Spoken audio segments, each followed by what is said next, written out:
I woke up this morning just to talk to young men about what to focus on when it comes to money. When it comes to money, I really think you should focus on cash flow. Focus on cash flow and not a job. What is a job? A job is where you go to trade your time for money. So at a job, you wake up in the morning, you go there, you work X amount of hours, and it's already agreed that for each hour you're going to get paid $15 an hour. So you work 10 hours, that's $150 before Uncle Sam comes in and everything else comes in and takes a big chunk of that money and you're left with $100. But when you focus on cash flow, I'll give you an example. Let's say you go and trade your time for money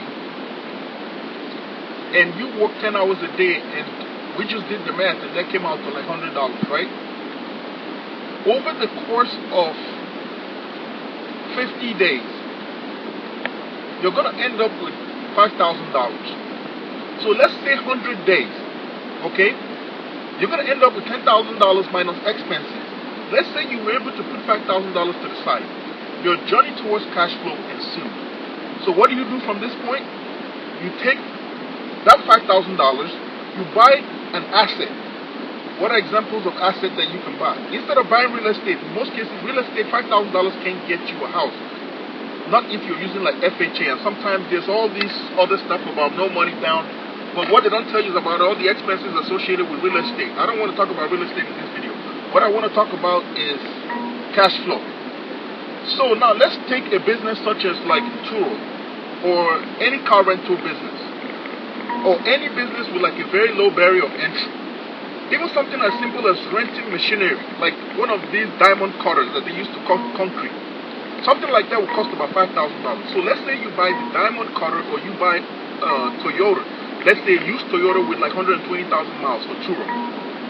Now, your journey towards cash flow is here. You have that car, you just spent $5,000. Picture it this way. Why is this better than a job? Because you did it one time. You just bought the car one time. Now, you find an Uber driver, or you find a renter that can give you residual income, $300, $350, $250 every week. Now, you have cash flow. So, let's say that car is rented out. The driver has it rented out for, let's say, indefinitely. He doesn't know when he's going to be returning, but he needs it for Uber. Let's say he rents that car for 4 weeks. After 4 weeks, you have $1,000 a week.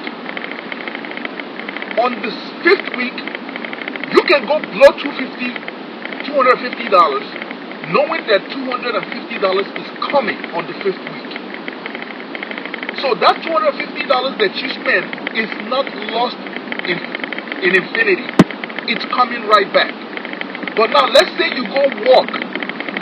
We already calculated $15 at 10 hours a day. That's $150. It's going to take you about 2 days plus to make $250. After those 2 days plus, if you go spend that $250, you just spent about 20-something hours of your life that you will never get back. You will never get that time back. Compared to the case of the person that spent $250 renting out a car weekly at a rate of $250, once they spend that $250, it's not their time that they traded for that money. That was basically free money. That was cash flow money. They did not lose 20 hours plus of their life to get that $250 and to spend it. That's why spending it would not feel like anything compared to someone that trades their time for money. When you spend that $250, you just spent $250 of your life in exchange for cash. I don't think anybody should do that. At least the men of the business class. I would not recommend that. It's a mindset thing. It takes a while to adjust to it and to understand it, but once you understand it, there's no going back. This is what rich minds are made of. Once you understand the difference between trading at the rate of, say, let's even give it $25 a day. It's going to take you 10 hours to make $250. Let's say you get all $250 up front. Like, let's say you're working under the table job. You get all $250. You just blew 10 hours of your life that you will never get back. Compared to the car that you bought one time for $5,000 that makes you $250 a week. If you spend that money, it doesn't matter. All you have to do is wait another week and the money bounces right back. Meanwhile, all this time, you have your $5,000 money saved and locked into an asset, which is the car. Any day, you could rent that car at $250 a week for 10 weeks. That's $2,500, right? At the end of that 10 weeks, you could run it for another 20 weeks. That's $5,000. You could turn around after 20 weeks and sell that car and get $5,000 back. That's the power of cash flow. In the case of a rental car or renting out cars for Uber, the barrier of entry is very low. But in the case of real estate, the barrier of entry is very high. It costs a lot of money to buy real estate.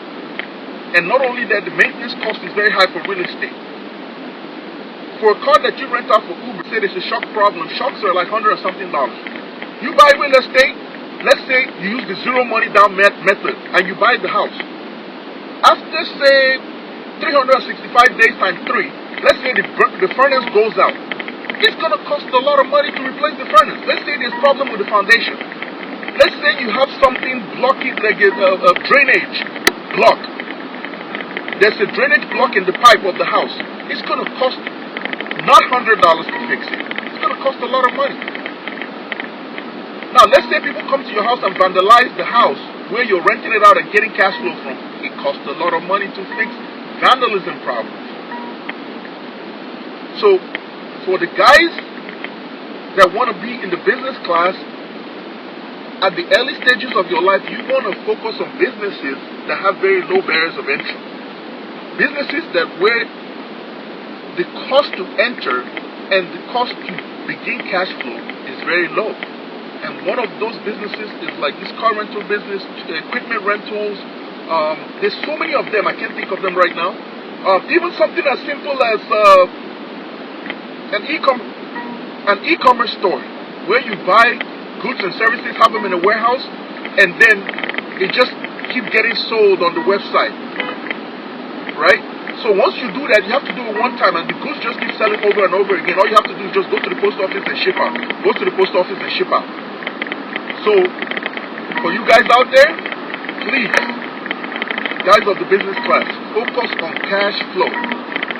Ladies and gentlemen of the business class, focus on cash flow and leave this job mentality mindset alone.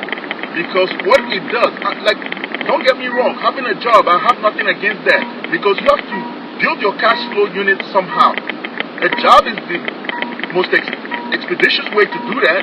But at the end of the day, you have to learn to transition from a worker or someone that has a job to someone that is entrepreneurial mindset, someone that is a cash flow master, someone that understands the ideology behind cash flow. So that's the point of this video. Thank you guys for watching. I'll see you on the next one.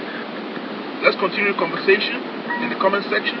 Please let me know if you know other cash flow businesses that have very low barriers of entry comparable to the equipment rental business and the car rental business and car leasing business. Please share the information in the comment section. Let's continue this conversation there. I'll see you on the next one.